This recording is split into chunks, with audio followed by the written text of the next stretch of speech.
നിങ്ങളുടെ ഇഷ്ട പരമ്പരകൾ എക്സ്ക്ലൂസീവായി സൺ നെക്സ്റ്റ് ആപ്പിലൂടെ തികച്ചും ഫ്രീ ആയി ഇപ്പോഴേ ആപ്പ് ഡൗൺലോഡ് ചെയ്യൂ. എന്റെ മോനെ തോൽപ്പിക്കാനാ നശിച്ചവൻ പോയി സച്ചിക്കൊപ്പം കൂടിയത്. സത്യനെ അവിടെ കണ്ടപ്പോഴേ ഞാൻ തകർന്നുപോയി. കണ്ടു നിൽക്കുന്ന ആൾക്കാരൊക്കെ എന്നെ കളിയാക്കുക. എനിക്ക് നിന്നെ മനസ്സിലാവും മോനെ. ഇതിലൊന്നും നീ തളരരുത്. തോൽപ്പിക്കാൻ ശ്രമിക്കുന്നവരുടെ മുന്നിലേ നീ ധൈര്യമായിട്ട് മുന്നോട്ട് നടക്കണം. സത്യൻ ഇങ്ങനെയൊക്കെ ചെയ്യുന്ന ഞാൻ സ്വപ്നത്തിൽ പോലും വിചാരിച്ചില്ല. എന്റെ കൂടപ്പിറപ്പുകളെ മക്കളെ പോലെ ഞാൻ സ്നേഹിച്ചത്, വളർത്തിയത്. പക്ഷെ എനിക്ക് കിട്ടുന്നതോ?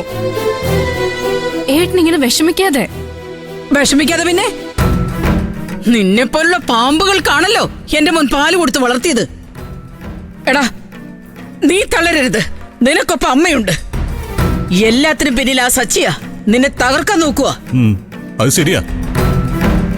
പക്ഷെ സത്യൻ അതിന് കൂട്ടുനിന്നല്ലോ എന്ന് ഓർക്കുമ്പോഴെനിക്ക് നിന്നോട് സ്നേഹം കാണിക്കാത്തവരോട് ഒരു പരിഗണനയും കാണിക്കരുത്. ആ സച്ചിയും അവന്റെ മോനും പലപ്പോഴായി നമ്മളെ അടിയോടെ തകർക്കാൻ ശ്രമിക്കുന്നുണ്ട്.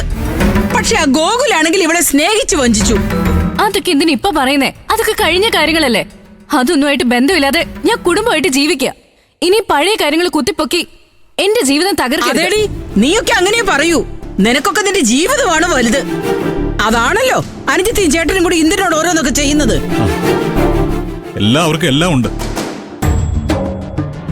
ഈ കുടുംബത്തെ ഓർത്ത് ജീവിച്ച എനിക്ക് ഒന്നുമില്ല. എല്ലാം നഷ്ടമായി. മോനെ, നീ ഇങ്ങനെ തളരില്ലേടാ. നിനക്ക് വേണ്ടത് പ്രതികാര ബുദ്ധിയാ. നിന്നെ ചതിച്ചവരെയും ദ്രോഹിച്ചവരെയും അടിയോടെ തകർക്കണം. എടാ, പ്രതികാര ബുദ്ധിയാണ് നിനക്കിപ്പോ വേണ്ടത്. എന്തിനാ അമ്മ ഇങ്ങനെ ഇരുത്തിയിൽ എണ്ണ ഒഴിക്കുന്നേ?